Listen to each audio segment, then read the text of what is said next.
Yes, indeed, powerful people. This is another episode of Breaking the Machine. I'm your host, Ahmad the Poet, alongside my partner, Spank the Bank. What up, dog? What up, dog? And today we'll be taking an incremental step and shifting the culture. So on this episode, I wanted to start off by getting into the news like we always do. I had saw something in the news the other day about Nick Cannon and him actually working for Viacom again. But he doesn't even need to work for Viacom again. Right. Like, you know what I'm saying? He could do his own thing. And I feel like a lot of the people who did work for the Wildin' Out set, I feel like it just has a bad taste now. You know what I'm saying? I don't know how he's going to pull that off. But my thing is, what do you think makes people actually do it again? Like, you think it's because he created it from inception, or maybe it's a money play? Or I think it's a lot. I think it's a lot what you just said.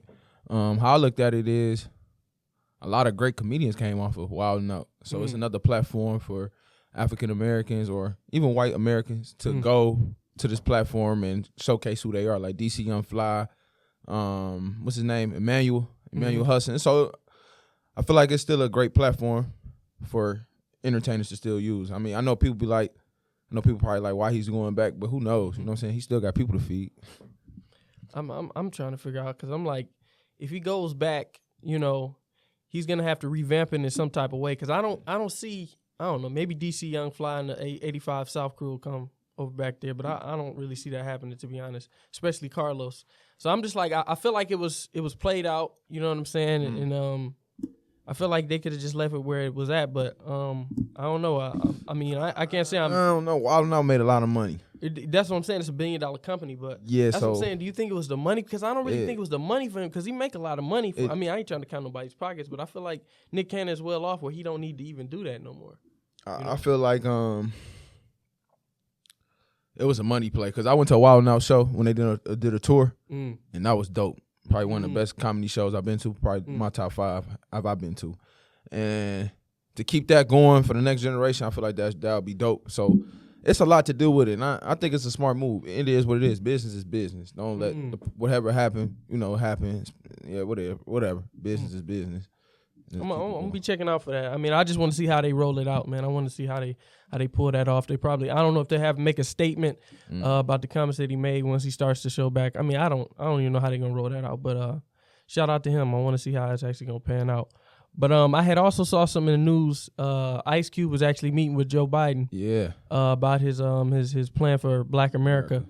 And I feel like a lot of people owe Ice Cube an apology. Oh, yeah. Just a salute or something, man. Oh, A yeah. lot of people was wilding, you know what I'm saying, about what he was doing. They didn't understand what he was doing. Yeah. You know what I'm saying, how he was moving, because he was saying he wasn't for either party. He just had an agenda, and he was like, whoever fulfills this agenda, that's what I'm with. It's easy to talk in the seats. You know what I'm saying? So, that sucks, man, how we did him like that. That's the only thing about, the new age. More people can speak their opinions on things faster. So, so many comments, so many tweets. It just be like, damn, what do y'all be having? Like, how do y'all got time to criticize somebody, for, it's just crazy how we can just really just text what we think at that moment. You know what I'm saying? We think it's cool to say. It's crazy, but, salute to Ice Cube. But what's in the Black America plan? Do you know what's in the plan? I mean, I've actually watched some YouTube videos where people actually break it down and stuff like that, but I've never read it for myself, so I'd have to read it for myself, actually. I probably should have glanced over it. But I think he's just really just talking about cutting up government funding, like, you know what I'm saying, in terms of contracts. Like, if you got somebody building the roads, it's like, but you putting on this white contractor and stuff, there's plenty of black contractors they don't give the government contracts to. So I think that's what he's basically speaking on, is like giving more equity to black companies. So if this money's just sitting around, like some jobs, this, if you're doing a job, like it's a marketing job or something, anybody can really do it. The person, I'm saying if it's a group of qualified people, any of these qualified people can do it, but who has the best relationship with the person who's cutting the check? You know what I'm saying? Whoever's, cutting the check and they have a good relationship with the person, then that's the person who's going to get the check. Right. So, I feel like that's basically what he's saying. He's like, he wants the other black people who have like companies and stuff, that he wants them to be on a level playing field with everybody else. There is no favorites, It's not. It's just crazy how we still just gotta go to the man to get stuff right for our people. It's just, man, we still separated. That's all it showed me, though. I mean, do you really think they can make some real change though? And like you know what I'm saying? Like, what is a policy or something that they can implement in the hood to actually make it better? Because to be honest, I don't see anything outside of us doing it for us. You know? Yeah, I feel what you're saying. Because even in the hood, bro, I was watching another podcast, I Am an Athlete, and how he said, you know, it's Chinatown, Arabic town, you know, white town, but where black people stay at, it's the ghetto, it's the hood. You know, why is that though? Like, why we gotta stay? Why ours gotta be like a jungle? Why we gotta live like a jungle and be cavemen and stuff? So it's sometimes it just I'm just thinking right now, but sometimes I feel like, you know, it's just crazy how the stuff we got to go through in the inner cities and how we are looked on as people. I mean, I feel like the only difference between a Chinatown and a Greek town, or you know what have you, and the difference, because I like a lot of people who speak on that, they say we have a black town. I mean, we do. We just don't own nothing in the town. You know what I'm saying? We don't own the restaurants. We don't own the schools. We don't own nothing. We starting to see a little more in Detroit. But it's like when it's that whole aspect of this person lives here and everybody from the black people do that. All the black people, for the most part, live in a centralized area. We just don't own nothing in the area. We don't own nothing. The nail shops. We don't own the restaurants. We don't own the schools. We don't own nothing that. The difference between a Chinatown and some other place like that is to actually own it. Like, everybody come in the hood and they be making money off of us. So it feels like it's not our part of town, but it really is. The only different thing is the mindset. And I've seen a lot of black businesses get established in the hood. Me too. And they don't even support them like that. It's just crazy. They strip knowledge from us. That's what they strip more than anything. Or they hide them, or they put them up to higher standards than the normal. They strip knowledge from us. Who? The people. Whenever we came over here, yeah, I feel like they stripped knowledge from us, bro. I don't know where did it got lost. In terms of business or unity or everything. Like, I mean, you went to a private school, right? I went to a public school. A lot of that stuff, bro, we ain't learning about. Like I said, even it's Black History Month. We know about the same people. We talk about the same people. Malcolm, Martin Luther King, Jesse Owens, Jackie Robinson, Rosa Parks. You know, we just talk about what they did. They didn't really break down the Unity Park and stuff like that. It's just a lot of our knowledge and our history was just really stripped from us, so we really don't know who we are. That's how I look at it. I mean, do you think that the deeper story behind it gets lost? Like, I feel like we focus on a lot of these figures. I mean, and it is Black History Month. I've been hearing a lot of people say we need to have Black History Year, but even statements like that start becoming even blanket to me, bro. They do too much. Like, I'm all for that Black History Year, but I hear a lot of stuff, and it's like, man, we never really, you know what I'm saying, pull through on it. You know what I'm saying? But why?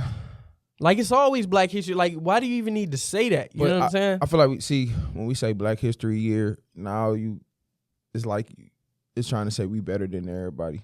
At the end of the day, bro, we all the same. We all the same race. We all human. I don't know about that. I mean, at the end of the day, we all breathe. We all human. We all human. I can agree on that. But how I feel is, I agree with the statement Black History Year. I agree with that because, you know, when you look at it, white history is all year. You know what I'm saying? 24/7. So it's like you can't escape it. Even though you say we're the same people, like, why do we need a year? It's not that we need a year because they have a year and other people have a year. It's just we need to get caught up. Like, people really need to get caught up. Once the world is caught up, then we can just let it. You can study at your own pace. We definitely need to get caught up. We definitely need to. It seems like we are, you know, but then sometimes it seems like we're not. You know, some days I'm like, yeah, we're there. Then some days I'm like, oh, we got little ways to go. You know, I just feel like all the, you know, the pressure of the movement and the steam of the movement really gets lost when it's time to, like, when stuff opens back up or it's time to have fun. Like, you know what I'm saying? I always go back to the George Floyd situation. That shit died down so quick. We supposed to be still. That's what I'm saying. When like stuff like that, we supposed to really just be like, all right, bro, we done fucking with y'all. We done fucking with y'all. You know what I'm saying? We done fucking with y'all. We about to do our own stuff. But It's weird. It's weird how we go back to normal, bro. After so many things, bro, that shit go. It's just crazy how we just go back to our normal lives. You know what I'm saying? Because COVID really got everybody out of rhythm in a way. So, but it's kind of bringing everybody to normal. It's a cycle, man. Because they pay people to distract us, Bro. but even the people that they pay to distract us, it's like they could be conscious too. Like you said, like basketball. When basketball was starting up in the bubble, you could tell they didn't want to play, because they wanted to focus. But it's like, damn. Money. You know what I'm saying? It's the money. Contracts. It's the contracts. It's the championship. It's all these different things. The championship. It's that contract and that bread at the end of the contract. Day. But that's what I'm saying. So it's like, dang, fuck that. They paid to distract us. If they wouldn't have did that, would the movement got pushed farther? But it's like, I don't even think a lot of those guys who play in the NBA is bad people. Like you said, it's a lot of woke people who play in the NBA. It's just. So it's like, even now, it's a whole bunch of distractions out here.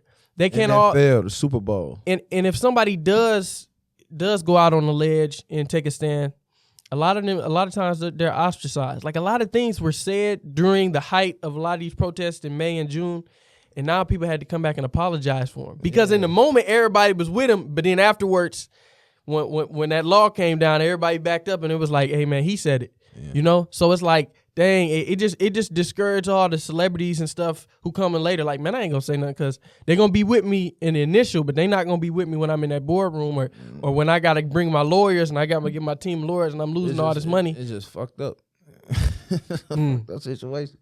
I mean, bro, we still under the slave curse, bro. We still. I just feel like we just got to get to a point where we don't. I ain't gonna say it like that. Well, we have to care more about what our agenda is when we got to worry about than how we making other people feel. Because I'm not saying we shouldn't care how other people feel, but I'm saying if it's like, man, we need more black-owned businesses, and that makes somebody feel bad, it's like, damn it. We really can't even care about it. I feel what you're saying, though. I get what you're saying. You know what I'm saying? Let's go back to what I was saying about Black History Year. I get what you're saying now. When it comes to black empowerment, we really can't care how it makes other people feel, man. We need it because they ain't give a fuck how we care. So I get what you're saying. I mean, that's what I'm saying. We be code switching for everybody, man, to accommodate everybody else. That's our problem. We forget. I remember I was in a marketing class, and I was talking about how I marketed to other people because I used to be in sales over at the Pistons arena. And you know what I'm saying? When people come in there, there's a million different people selling stuff. When you in that arena, when you're in like the little fishbowl area where you got all the concession stands and stuff like that, it's like I would be in there and I would switch my approach up for, you know what I'm saying, different people. The Asian brother come up when he with his wife, how you doing, sir? We got some stuff at the concession. If the black brother, hey, what up, boss man? What up, Unc? We moving over here. You know what I'm saying? If the white man come up with his wife, hey, how you doing, boss? And I switch it up. So when I was in class, I was talking to one of my classmates, or we was having like a group discussion. He was like, man, I don't do that. I don't switch it for nobody. But that's just because people accommodate you. You know what I'm saying? Like, if you walking in the store, you the big black man, you all blacked out. It's like, man, I'm going to be like, how you doing, ma'am? You know what I'm saying? You might lower your posture. You might not stand up as tall and as straight because you don't want to seem menacing. Yeah. You know what I'm saying? So you have to accommodate. Code switching is deeper than just switching, you know what I'm saying, the way you talk. It's switching the way you move shit and stuff crazy, like that. Bro. I hate that shit. That's what I'm saying. We code switching with the movement right now. It's like when we in there, then we like, okay, so then we're all going to come together. Then we're going to build a coalition of this. No. I need a black-owned barbershop right here. I need a black-owned restaurant right here. I need everybody in this company to be black or the majority to be black, and it just got to be like that because that's the way everybody else do. We don't judge. Is that like slavery, like a slavery mentality? Like how we can't act, like, I can't be myself in front of a white person? Is that like I'm asking you, is that like a slavery mentality? Because in a way, I think it is. Because y'all got a code switch. I got to talk different. I can't be me. It's like, damn, bro, why can't I be me? I think it's the accommodation factor and just the loving nature of black people. You don't want to make people uncomfortable. Like, I know you've been in, you come in the store or something, and then they make you uncomfortable on purpose. And it's like, damn, how do you feel so comfortable with making me uncomfortable? Black people, we don't like to make people uncomfortable. You know what I'm saying? So it's like if you walk in the store, you want to come in a certain way. You don't want to wear your hat. You don't want to have no hoodie on you in the neighborhood or whatever like that. So you try to accommodate a lot, especially if you're in college or you in like a business room. You don't want to come in, you know what I'm saying, even if it's a lax business, you know what I'm saying, like an office space is lax. You ain't got to wear no suit and tie. Like I don't work in some office space where you can come in like sweats and a hoodie, but I always come in, you know what I'm saying, kind of business casual just to set the tone, you know what I'm saying, so everybody don't think I'm just some, you know what I'm saying, nigga straight off from the hood coming in there trying to, you know what I'm saying. So it's like, you gotta switch it up. Yeah. So I mean, I feel like we really don't even have to do that for real. I mean, I don't know. It depends on where you at. You might say you got them higher ups. Yeah, it depends where you at and depends what you trying to do. I remember I was talking to some woke people and they was like, man, we ain't gotta accommodate. But it's like, damn, okay, for real. If you really trying to go up the corporate ladder or whatever, because everybody not an entrepreneur. We just said this a million times. It's beautiful to be an entrepreneur, but everybody ain't an entrepreneur. If you're trying to go up that corporate ladder, you're trying to get that contract, man, you might have to come a certain type of way. Don't mean you got to do a certain type of thing, but you might have to come Uncle Tom, cuz. You got to come a little Uncle Tom a little bit. Just a little bit. I don't know about Uncle Tom, but sometimes you got to put on that white voice, man. You know what I'm saying? Sometimes I don't know, man. Sometimes it's even unconscious, man. Like it's unconscious. Yeah. It's just the accommodating nature. Like, dang, man, my voice kind of deep, man. Let me not. How you doing, ma'am? You might switch it up just to. And it's a lot of times, like I said, it's unconscious, man. But a lot of times, a lot of white people, man, they don't even feel that unconscious need to switch it up. They just be like, man, this is what it is, man. Yeah. You know what I'm saying? Right. Now, I don't care who I friend, who's scared, but yeah, that is some slave mentality stuff, man. I really just think it's just the accommodating nature. We just need to have a unapologetic feel about us. You know what I'm saying? Like, if I'm right, I don't care how it makes people feel, man. I like that. You know what I'm saying? I like that. If I'm right, I don't care. I like that. You know what I'm saying? I mean, that's just how I feel. Because if you worry about that, I think that brings a lot of stress and fear to yourself. If you care about what other people, how you make other people feel. You know, if you feel like you're right, though, you know. But I think the reflection part. I mean, right is right, man. I mean, a lot of people, I feel like a large consensus of people know what's right. If you see somebody get their head blown off by the police or something crazy happen, and you say, hey, man, that's wrong, and you know people going to come after you for that, it's like, I don't care, man. This is wrong, man. Anybody with two eyes can see that this is wrong. Yeah. So I don't care who I offend at this point. That's wrong, and I'm pointing that out. I was telling you yesterday, everybody. We can't even come together on basic things like that. People scared to even say that. Yeah. Dang, he blew his head. Man, that was wrong. It's like you scared to even say, you know what I'm saying, something that's obvious. You know what I'm saying? Because there's always two things that's going to be repeated often. It's a lie and it's a fact. You know what I'm saying? Facts always get repeated. That's why every time we might say something and we say, all right, man, I don't want to sound cliche, but then we repeat a fact. Like, man, hard work pays off. It's cliche, but the facts always get repeated. That's why you always have to say, man, I don't want to sound cliche because it's repeated so often. Damn. And then the lies get repeated often. But I feel like a lot of people need to get into a zone in their mind where they can just, you know what I'm saying, say it for what it is, man. Make it plain and just, you know what I'm saying, just leave it there, man. That's why I appreciate people like, you know, Dave Chappelle and comedians that really just, man, just say it like it is, man. Yeah, they do. And just be living it there. Like, man, I don't care how I make people feel, you know. But I also wanted to touch on something that we was having a conversation on, top 5 black movies. Yeah, you know of all time. Yeah, what's your 5? You got your 5?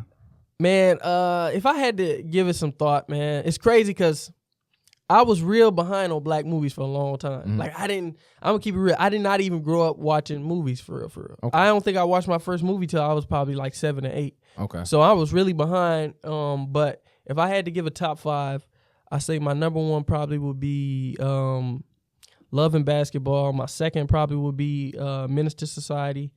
My third probably would be... and this is just off the top. Brown Sugar.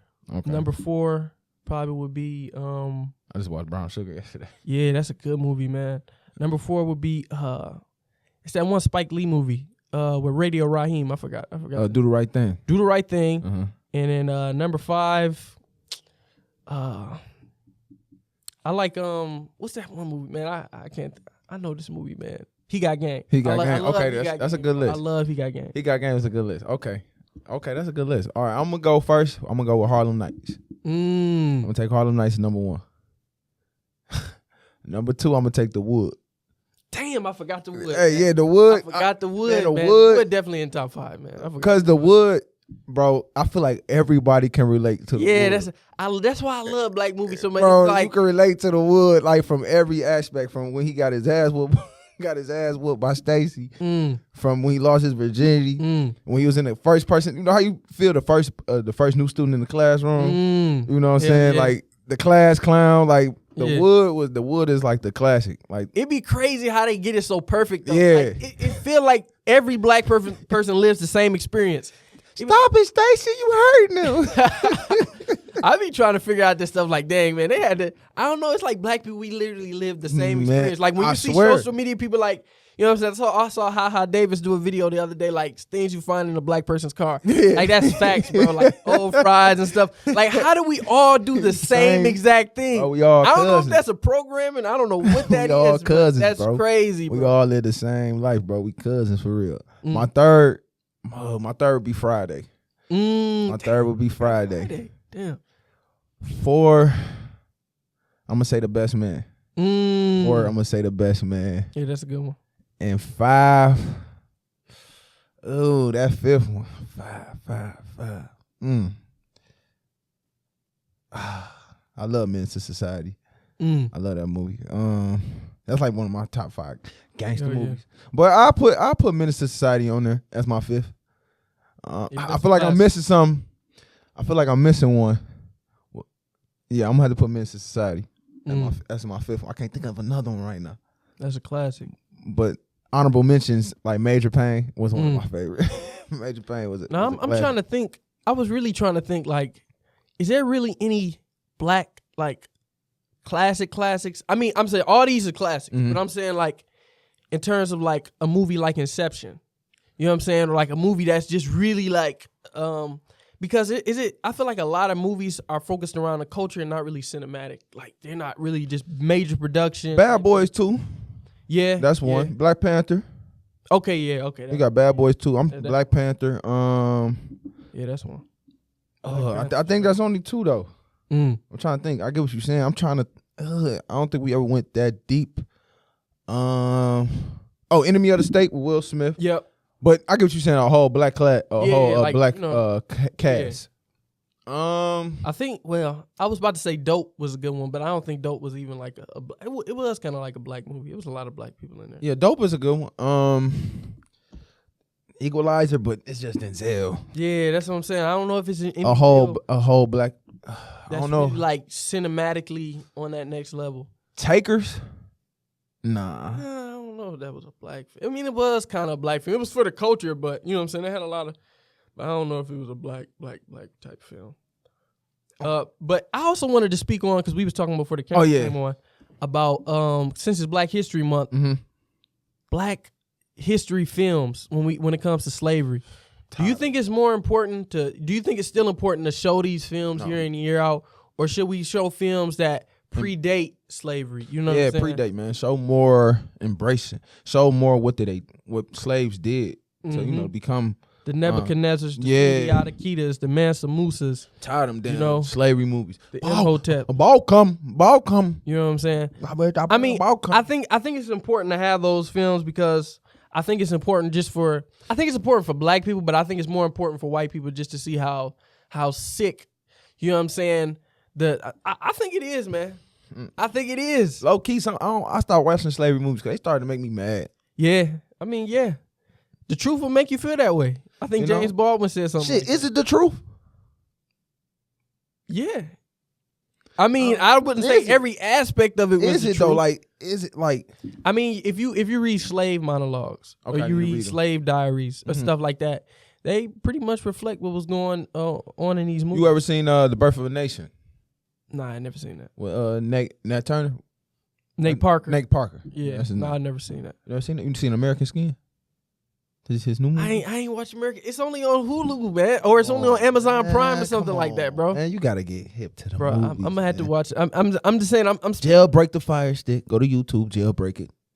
I don't know if that's legal or not legal, so I'm not gonna speak. I don't know nothing about it. I got jailbreak it, and then you get all free movies, man. All you need is Wi-Fi. I mean, Netflix, they're starting to get expensive, so yeah, let them go. I mean, but how I look at it is, it's like I really do think it's important in a way for, white people or just white America in general, or just America in general, to see just where we came from. You know what I'm saying? Because a lot of times we really don't act like that.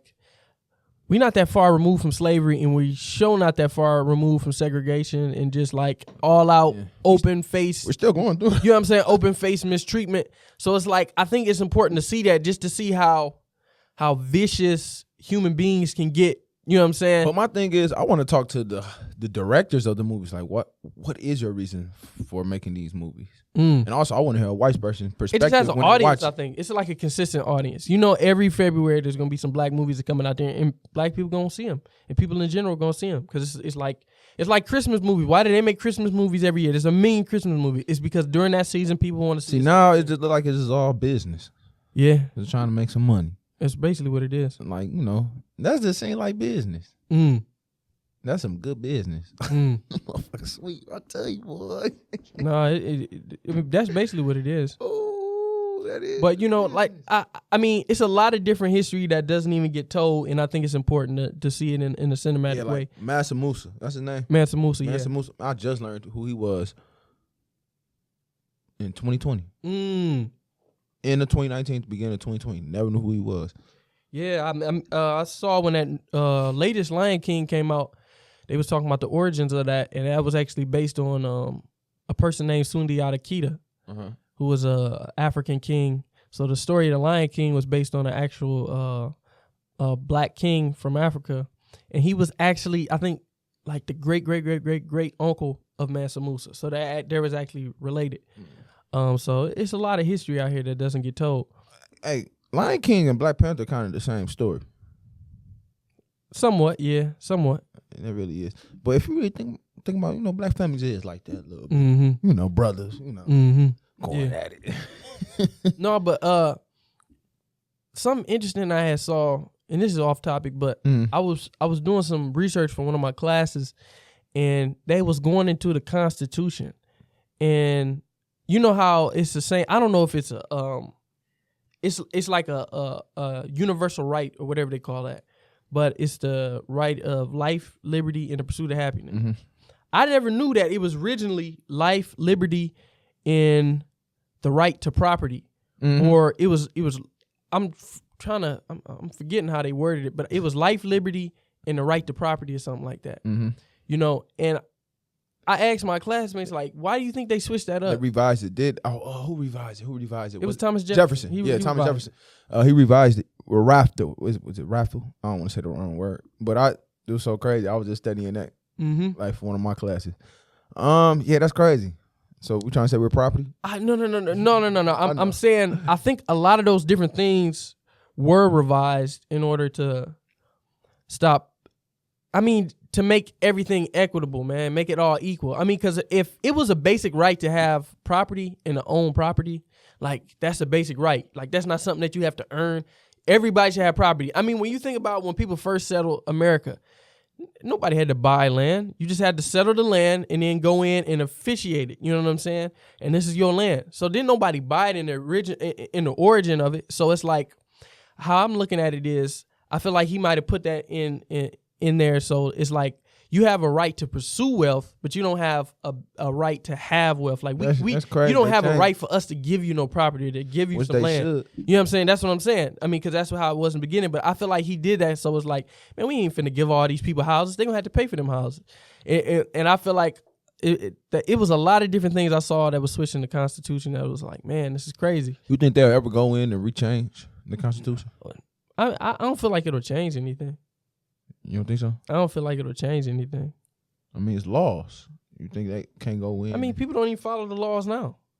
I disagree. There's a lot of people that follow the laws. I mean, even... I'm saying as far as when it affects black people, they'll get around the laws when they... Yeah, I'm about to say, because that stuff at the Capitol, that's kind of law. I mean, you hear about redlining and all that stuff. It's like, yeah, you can't keep them from out of this, but then you say, okay, well, your credit score has to be a 700, or you have to make this amount of money, or you know what I'm saying, or they'll put some type of stipulations in place that only like majority black people would have a hard time leaping over. So it's not, I'm not being racist. I'm just putting certain standards that you can't reach.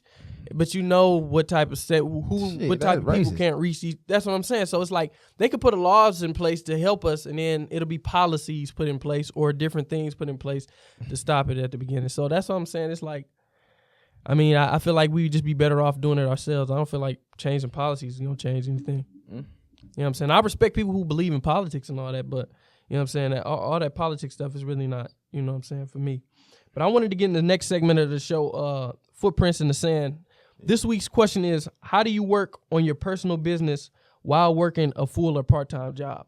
So basically, it's like you working a job, you get tired of working a job, and you like, man, you always had an idea. It's like, man, I'm going to start doing my business. How do you balance that out? Because a lot of people work a lot of hours, and they can't really get their business off the ground. Like, a lot of people say that, like, man, you should do like a still away method. Like, you should take your money, you know what I'm saying, keep stacking it up. Then when you get enough money, do your own thing. But it's like, I mean, it's possible, but I feel like you already have to be planning while you on that job. Like, you can't just be on the job. Like, once I get the money, then I'm going to put the plan together. So what I would do is, especially if you work a job that doesn't require you to constantly be thinking and doing different things all the time, you should be working on your business even while you're on the job. You know what I'm saying? Yeah, even if that's just thinking. You know what I'm saying? I've done that before too. You know what I'm saying? I've done both. I've done both. It's really hard. It's not easy to work a full or part-time job and work on your personal business. It's very hard. Take a lot of setbacks. Take a lot of setbacks, you damn it to yourself. You damn it gotta live a different way. You damn it gotta live. You damn it gotta wear the same clothes, but you gotta get in that hustler mentality. It's a different lifestyle. You know, nobody will see you. You just be focused, zoned in, just locked in. You know what I'm saying? Just locked in. You know, and it's possible because 24 hours in a day. You know what I'm saying? Don't overload it. I'm learning, don't overload it. So, like, if it's a day you off, all right, so if you off on a weekend, take about 2 hours, 3 hours, whatever, work on your personal business, and then get some rest. You know, so I'm learning rest is important. So get your rest for the next week.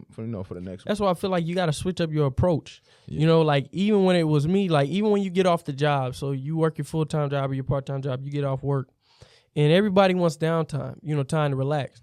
So what I would do is I wouldn't even watch, you know what I'm saying, TV or you know what I'm saying, or watch interviews. I would just listen to stuff. So it's like, okay, I need some downtime. So instead of watching something, let me listen to something. Like, let me listen to an interview, or maybe I could just listen to the movie. If I didn't watch it a million times, I already know what's going on. But I just listening to it, and then I'm writing down, or I'm on my phone jotting down what I need to do. That's for smart. business. So it's like I'm still having downtime, but I'm not, instead of watching something, because if you're watching something, you're definitely not gonna get no work done. But it's like, dang, I can still get some work done while I listen to a podcast, or while I listen to an interview, or while I listen to a movie.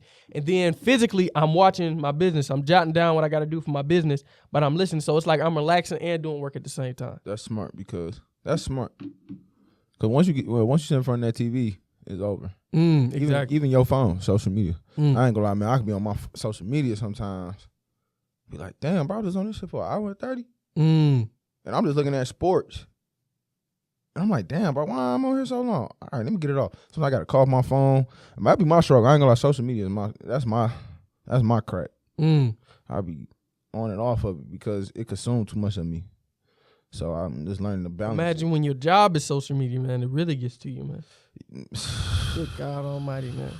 They get to you, man. You gotta learn how to balance. Like you said, everything, man, everything is a balance, man. It's just, I ain't never look at it like that. Come home, 'cause a lot of people do come home and just sit down. While once you watch and once you eat, it's over with too. Don't let you eat and watch. That's one. That's one. You going to sleep. You going to sleep because eat after you done did, you know what I'm saying, your business and stuff. And like I said, that's what I'm saying. Entrepreneurs have to have discipline. Because just to say something like that, like, hey man, don't eat until you, man, people are like, what? Yeah. You know what I'm saying? I'm eating all day. You know, when I go to the gym, hold on, my bad. But when a lot of people feel like, I don't know, I could be wrong. I don't want to be wrong, but this is from my experience. Sometimes I don't eat before I go to the gym. I don't feel like I need to eat heavy.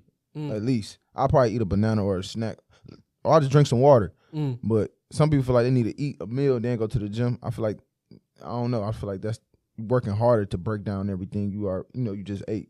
So I feel like you don't really, because a lot of people think they're going to pass out and stuff. I'm like, no, just drink some water, bro. Just keep enough fluids in your body. You should be all right. But like I said, I could be wrong, but. No, shit. I used to play basketball during Ramadan. You know what I'm saying? Oh, for real? Yeah, be working out during, basketball practice during Ramadan. Couldn't drink water, couldn't do nothing. So it's like. When is Ramadan? It's possible.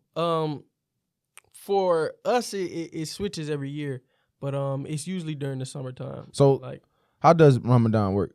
Like, how does it, like, what is it? Ramadan is basically when all the Muslims from around the world, I mean, other people will join in as well, but it's just really just about cleansing your body. It's about cleansing your mind, and it's really just a cleanse, man. It's a spiritual cleanse and a physical cleanse, but it's basically during the daytime, during the daylight hours. We don't drink water. We don't eat nothing. We don't do nothing like that. You can't engage in sexual activity if you have a wife, and it's basically, it's a complete cleanse. You know what I'm saying? So you only eat at night, and usually that's only like for 3 hours normally. Or you might eat early in the morning before the sun come up, but you want to pray as much as you can. Pray at least 5 times a day during Ramadan every day. You're supposed to pray 5 times a day every day as a Muslim, but you know what I'm saying? So it's just basically a complete cleanse. When my friends would see me do that back when I was in high school, a lot of them would try to do it with me because I wouldn't eat at lunch. I wouldn't drink nothing and stuff like that. A lot of them were just intrigued by the idea of doing that. You know what I'm saying? Like, I wonder how that would make my body feel if I did that for 3 days. You'd be so thin, bro. You know what I'm saying? You'd be so thin and clear. Yeah. You just feel light, man. Eat one meal a day, fasting, man. It just makes you feel light and energetic, man. Yeah, it does. It does. You could be up at like 12 and still, you know what I'm saying, you still got energy. That's the hardest part when you eat one meal a day. When you fast, and it's like, dang, man, part of you don't even be tired. Like, you go to sleep and you're not even tired. You just go to sleep because you know you got to go to sleep. Go to sleep. I was just reading that it's bad to do graveyard shifts, overnight shifts. I heard that it's really bad. Your body shouldn't be up that late in the night. Yeah, I heard Dick Gregory talk on that once. Yeah, I was reading that. I'm like, wow. But it kind of makes sense, man. Your body gotta, we're light. If you think about science, light gives you energy. So if you're working all them hours with no light, how are you really getting the energy, to keep it moving? But our bodies, our minds are so strong, we could just push through it. But that's why I stopped doing overnight shifts. I'm straight on that.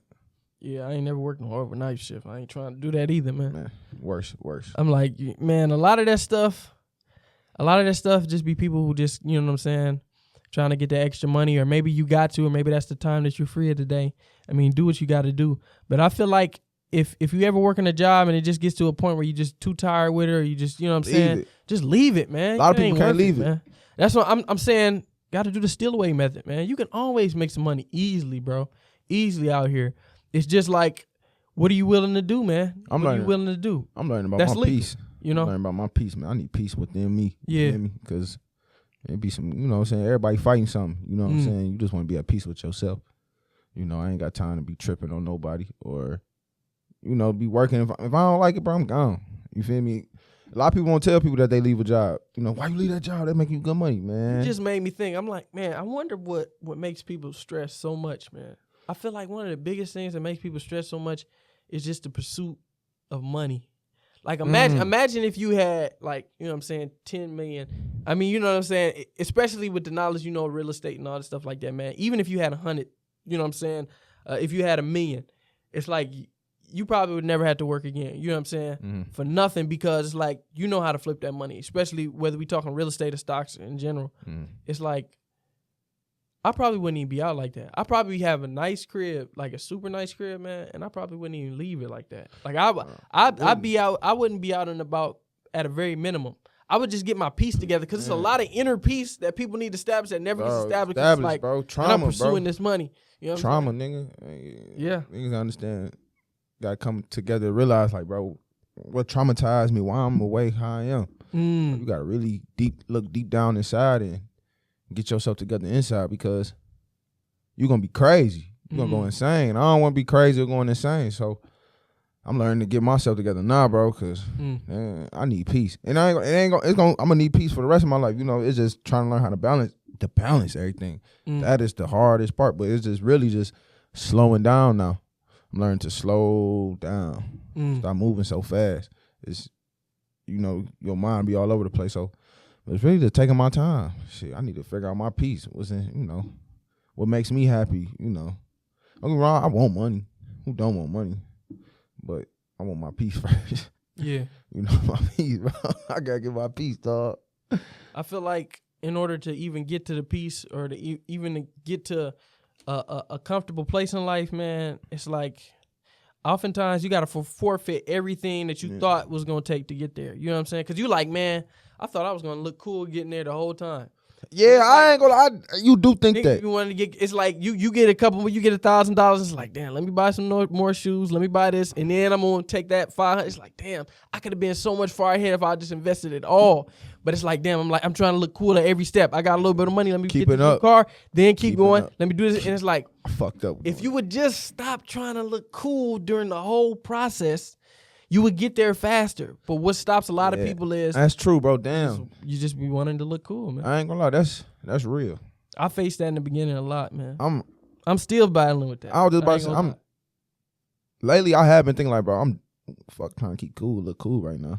But that's I was like just you was reading just talking about Steve Jobs. I mean, you was talking about Jeff Bezos. Shit, that shit didn't look cool when he first was starting. Man, when he was in that garage. Bro, it didn't. But now look, you know what I'm saying? He probably got that the palatial mansion. It didn't, but dang, I ain't thinking about that. Cause I want some new shoes, bro. I want some new shoes, some new clothes. But I gotta get what I gotta get first. Get what I gotta get. You know what I'm saying? But that is true. We do try to just keep up.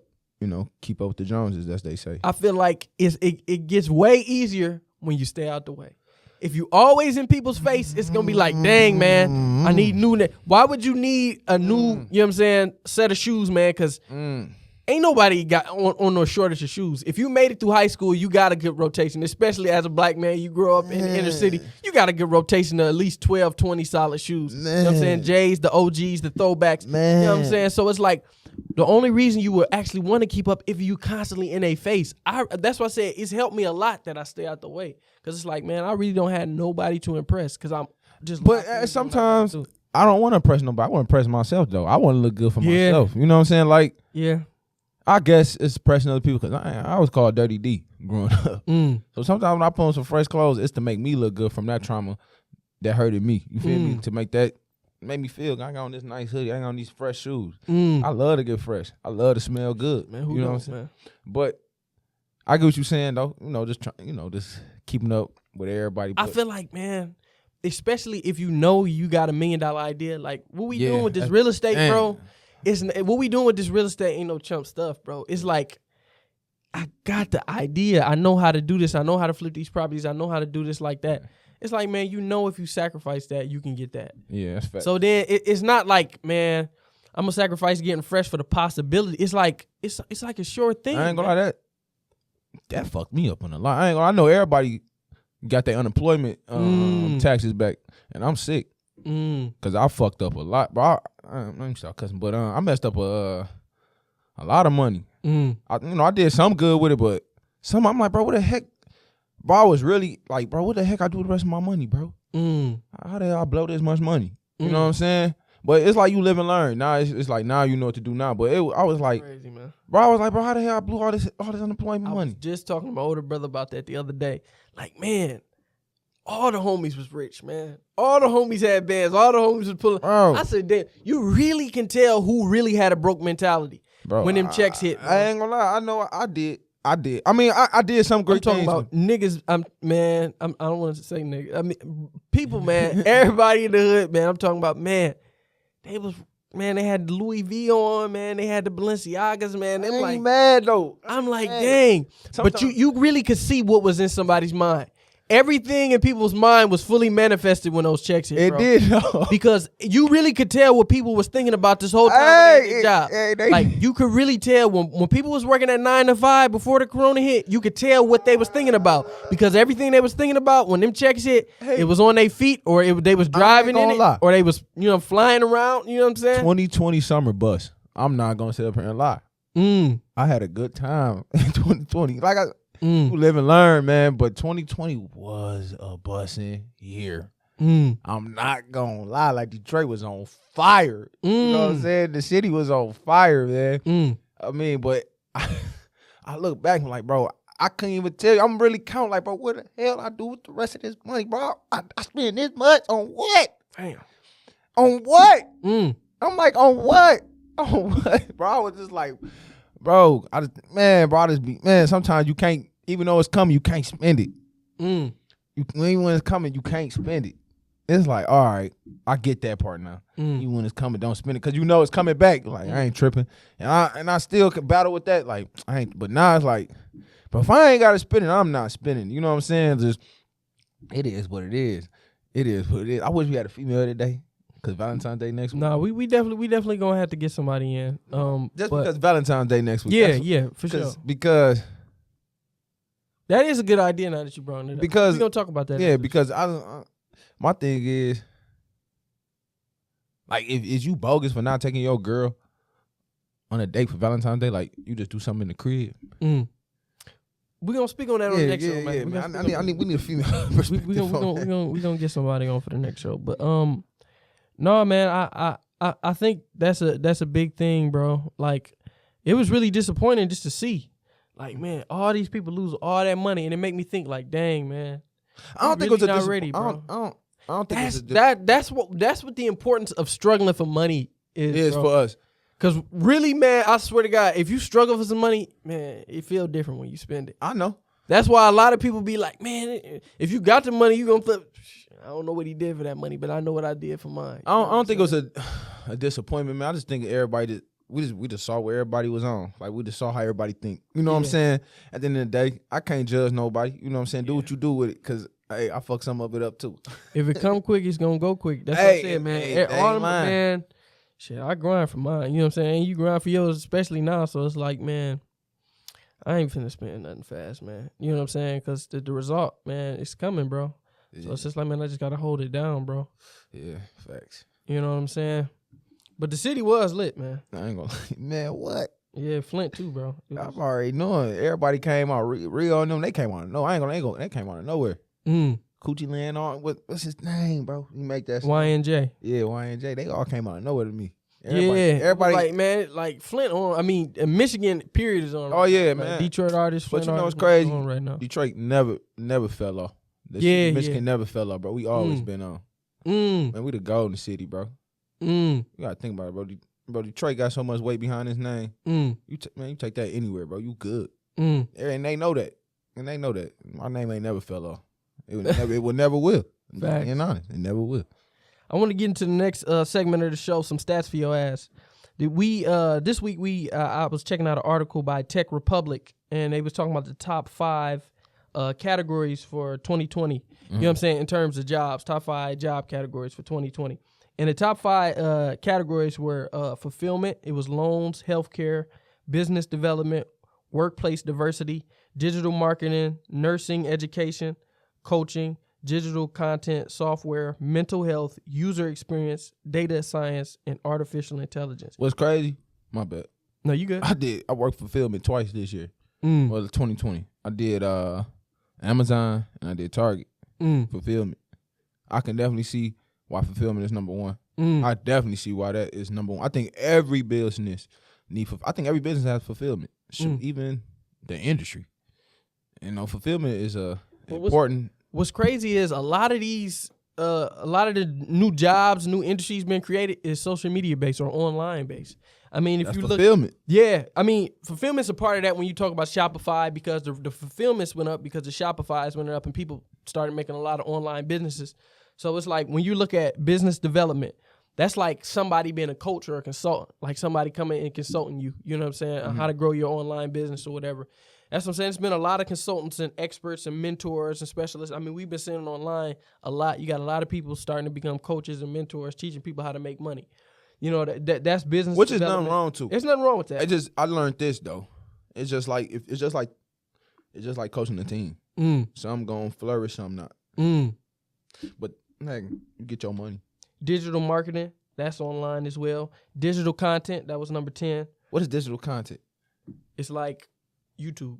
It's like Facebook. You know what I'm saying? That's then they're gonna be like number digital two. Content. You got software and user experience. So all of that is really social media based, and a couple other of them you could kind of like. I'm surprised AI is last. I'm surprised about that. Everybody can't get into that though. Not These are different things that the masses can get into. Artificial intelligence is something like you need a specialty for. You know what I'm saying? Like you can't get into that industry or get a job doing that if you don't have that type of, you know what I'm saying, specialty. I ain't know that. You know what I'm saying?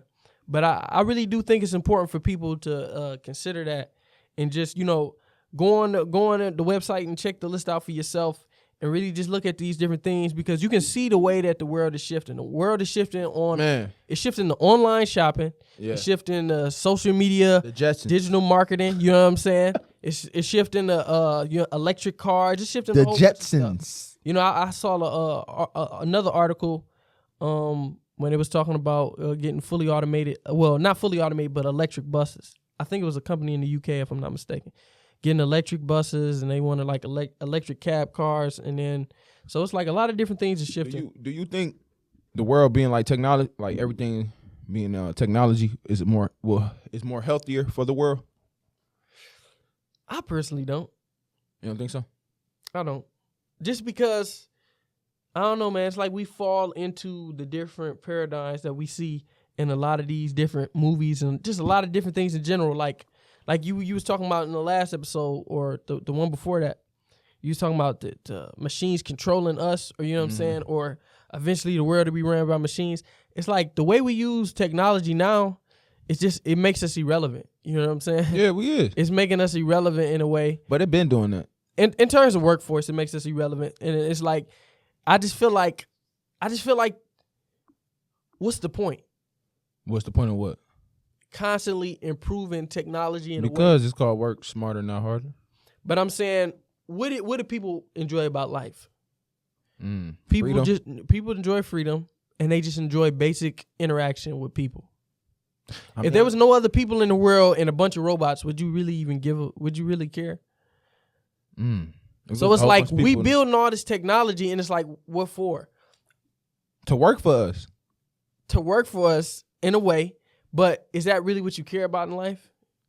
No. If you had the newest iPhone and the newest electric car, where you gonna go? You gonna pull up to the club. I'm just speaking in general. You pulling up to the club.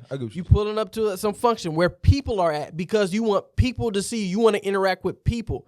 At the end of the day, the machines and the new technology is just something that makes your every day to day cooler or whatever, or a different type of experience. It's just change up. It's an update. But at the end of the day, you just want to talk to some people. You just want to interact with some people. You just want to go on a vacation with some people. You just wanted to. It's all people based. So I'm like, this technology is making people irrelevant. It's starting to really take away the people aspect of it. You got virtual reality. It's like you got a lot of different things. It's like, damn, let's keep focusing on the people because we're here for the people. Now the machines are starting to replace people. I feel like everybody's gonna be distanced. Now you say that, like we won't interact at all. Yeah, I mean, I heard I forgot who was talking about this. I was watching a podcast and they was talking about that virtual reality stuff, and they was saying Elon Musk. Yeah, you sent it to me, and Elon Musk was talking about it with Joe Rogan on the Joe Rogan podcast, and he was talking about that. Like, man, eventually they'll be in the machines for so long, man, they won't want to get out. It's like that's that other stuff. I mean, we already doing that. That's what I'm saying. That's what I'm telling you. I'm like, I don't know if I like say that acceleration. Again. Say that. How you say that? Say it again. I'm just saying if you get the machines to a certain level, the machines start replacing the people, man. The machines are really starting to replace the people. You said that you're going to be so much in the machine. He said we can't get out. No, you won't want to leave. Bro. You be so deep in the machine, you won't want to leave. That's already going on. That's what I'm saying. That's so crazy. You ask, how do I feel about, you know what I'm saying? Do I think it's a good thing? I don't think it's a good thing, even right now. A lot of people talk about it now, the way we talk to people on social media, the things that you'll say over text, the things, but you won't say it in person. I ain't gonna lie, social media make it's bringing the demon out of you, man. I ain't gonna lie, it is. It's bringing a lot of demon shit out of you. Yep, separate personalities, man. But, man, my question is to you. Can you be born evil? I think you could be born with, I don't think anybody's born evil per se, but I think people can be born with less tendency to fight the negative side in themselves. You know what I'm saying? Right. And, you know, if you really, I mean, I don't want to go too deep into this. Right. You know what I'm saying? But it's just like, it's certain things that you see, and it's like, even as a child, would I think that's right? Or would something in me tell me that that's right? Like, even as a child, I was never, I was taught that hurting people is wrong and different things like that, but it was never really taught to me in a way. It's like something that I instinctively know. It's like when people say if you hear a baby cry, it's like the most, you know what I'm saying, attentive thing that if you hear, you definitely gonna be able to single that out. Like, dang, it's a baby crying, because it's just like, it's, as humans, we can zone in on that because it's like we know something's wrong. So when I see certain things, like, you know what I'm saying, even if it's just a picture of a whole bunch of people standing around somebody getting hanged, and it is Black History Month, so let's talk some Black history. If I see if it's a picture of, that's crazy, and young kids, that's crazy. You got, or children, young children, 3, 4, 5 years old, and they smiling around the body. I know he was screaming. I know he was burned. I know he was. Me as a child, do you really think you as a child could see something like that and really smile or not know something's wrong? Gonna lie. Even as a child, I know something. See, that's why I don't like talking about Black history, because stuff like that, like, damn, bro. It's deep. It's deep, and that's what I'm saying. Even as a child, people can say what they want. It's a child. I know something's wrong. I know something's wrong. Yeah, that's when somebody's yelling at their mama, they start crying. But you know, when a man is yelling at somebody's mama, they start crying. The little child is in the room and they yelling at their mama, they start crying because they know something's wrong. They can see mama's in pain and they don't even know what's going on. They too young, but they know something's wrong. They can feel the energy. So what makes a child see something like that and they don't feel the energy? They don't feel what's going on. They don't understand what's going on. My thing is, that's some different shit to me. I don't know what's gonna happen I ain't about to just put that in the air. I ain't gonna put that. That's what I'm saying. It's deep. I was about to say something. That's what I'm saying. That's what I'm saying. It's deep. That's what I'm saying. But you asked me, so I answered. It's Black History Month, so I had to go deep. But that's what I'm saying. So I don't think everybody's born evil, but I think other people have a tendency to accept things and don't just. They have a higher tolerance for insanity and a higher tolerance for violence and a higher tolerance for inhumanity. I don't know if that makes you evil in a way, but it's just certain things you can see and it just doesn't bother you. And there's other people that see that shit and immediately they like, something's wrong. So I wanted to get into the last segment of the show, and it's actually some questions from our supporters. Oh yeah. I got some DMs from some people on Instagram. I had to pull this up real quick. Yeah, they be shooting at you, bro. Yeah, man, they be sending a lot of questions. A lot of it just be on some spirituality type stuff, and I be like, hey, look, I'm looking for a spiritual teacher. Yeah, I'm just saying they be sending me a lot of different spiritual questions. I would just hope they would just send more practical questions. Yeah, because I ain't gonna lie, bro. I read books. I read a couple books. Heal Thyself for Longevity. By Queen, I don't want to say her name wrong. Queen Alpha. What's her name? I seen the name. I don't know how to. It's AFUA. Something like I don't want to pronounce her name wrong, but it's Heal Thyself for Longevity. That really changed my mind on like more spirituality. What's another book I read? Shoot, as a man thinking. The first question was from somebody named Professor Leakey, and it says, "How can you sense people's energy?" Oh. How can you pick up on people's energy? Personally, it take a minute to figure that out. Yeah, it's different for different people. But like I said, man, I've been in sales like all my life, bro. So for me, it's like, man, I be picking up on people's energy like instantly, bro. You know what I'm saying? And I really think you feel it. Yeah. It's like when you at a club, you like, I don't know, tonight about to. This one of them nights that's not about to go right. Yeah, we gonna get out here a little early. You know what I'm saying? We picked it up. You know, so we gonna bail out. I mean, you feel it. You feel what I'm saying? Man, you feel it. And I ain't gonna lie, you feel it. And man, I felt negative energy and I felt positive energy. I'll tell you this, I'd rather keep feeling positive energy because that negative energy is so powerful. I feel like people fall into categories. Rarely do you see somebody who's not programmed to be a certain type of way, and they're just like a completely unique individual, and it's like, dang, I can't read this person. But if you've seen this tendency before, or somebody, you know what I'm saying, smile a certain time, I don't know, this is how I think. When I see something that I've seen before, or seen somebody act, or they say the same thing, it's like, okay, the last person I saw do this, were they a solid person? I ain't gonna lie, it's hard for me to read girls at times. Like a girl I'm dating for a minute, it's hard for a second. I don't know. That's just me. That's real. That's just me. But I feel like the easiest way is if you've seen something that you've seen before and just be like, man, the last person that did that. Because what I'm saying is a lot of people, like you just talked about when the money came, everybody did the same thing with the money. Yeah. Everybody do the same thing, or the black movies. You know what I'm saying? How everybody can relate to it because we all live the same experience. Boys in the Hood. Boys in the Hood. I'm just saying that's in the top 5. Boys in the Hood. I'm bringing that back. You know what I'm saying? But all these different things just show us that we're all the same. Yeah. So if you see something, it's like, okay, this is a repeated process. This is fake energy because I saw another fake person do the same fake stuff. Yeah. And since we all can relate to each other, they're probably similar. So, okay, this is probably fake energy. I mean, don't just judge somebody off an assumption, but you're gonna have to, you know what I'm saying, analyze that a little closer. Yeah. But it's just like, if you see something that you saw from somebody else who didn't have good energy or didn't have good intentions, you just gotta, base that off of that, because everybody doing the same type of stuff. People don't rarely do people come at you a unique type of way. People gonna come at you the same type of way, because you know what I'm saying. It's like people was brought up in unique situations. We were all brought up in public school. You know what I'm saying, or in elementary. We watched the same movies. we watched the same movies doing the same thing. We gonna get the same reaction. So if you've seen it before, that's probably how you can tell. You know what I'm saying. That's another question. Like not a spiritual question. No, it's a whole bunch of questions. I don't know if we're gonna be able to get to it before the end. I know. We probably like you said, they be giving you with the spiritual. We probably have to get to them on the next one. But we can get to another one real quick. Another person named I don't know how. Some of these names I don't even know how to be. I think it's Dear Plens or something like that. It says, "How do you establish a goal in life?" I feel like, personally, goals in life is not something that you establish like that. It's just something that comes to you. Like, man, I want to do that.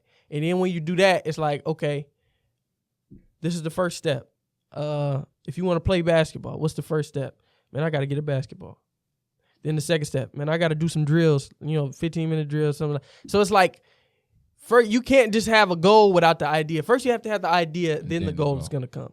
So once you get... Discipline. You know what I'm saying? Yep. Man, trust me, discipline. Trust me, I've been in the game.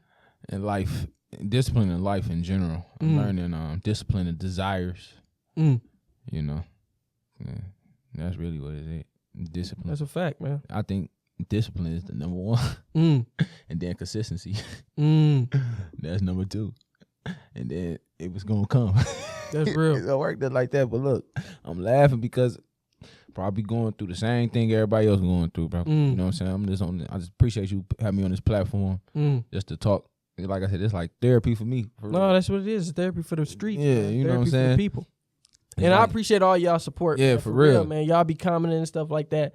Make sure y'all comment on the video and let us know what y'all like us to do. Yeah. Or just, you know what I'm saying, give us some questions. DM us at BR The Machine on Instagram if you have some questions for us personally. You just want us to ask. Chop it up. You know what I'm saying? So, I really appreciate all the feedback. Like, we see all the feedback, all the DMs. Even the negative, you feel me? Even the negatives, man. It keep you.